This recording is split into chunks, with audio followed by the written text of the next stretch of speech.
তথ্যের অধিকার, সুশাসন ও জনগণের কল্যাণ এই প্রতিপাদ্যকে সামনে রেখে রাজবাড়ীতে উদযাপিত হয়েছে আন্তর্জাতিক তথ্য অধিকার দিবস ২০২৫।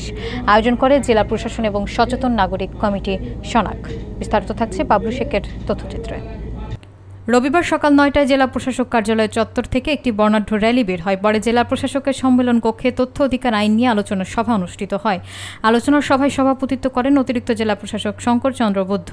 প্রধান অতিথি ছিলেন জেলা প্রশাসক সুলতান আক্তার। তিনি বলেন, জনগণের কল্যাণে কাজে লাগবে এমন তথ্য চাইতে হবে, অপ্রয়োজনীয় তথ্যের জন্য কাউকে কষ্ট দেওয়া উচিত নয়।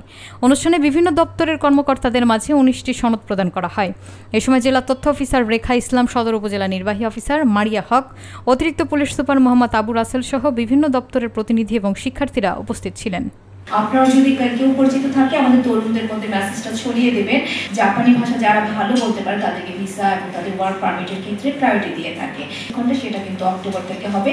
হচ্ছে তথ্য অধিকার আইন, মানে কষ্টের একটা জায়গা বা নেগেটিভ সাইড বলবো না, কিছু লোক হচ্ছে এটাকে কোনো কারণ ছাড়াই অফিসারদের বিব্রতকর কন্ডিশনে ফেলার জন্য বা নেগেটিভলি তারা ব্যবহার করার চেষ্টা করে। আমরা প্রত্যাশা করি যে এই ধরনের নেগেটিভ ইউজগুলো যেন তথ্য অধিকারের না হয়, বরং পজিটিভলি মানুষের তথ্য পাওয়ার যে অধিকার সেটা ব্যবহার করার জন্যই যেন এই তথ্য অধিকার আইনটা হয়।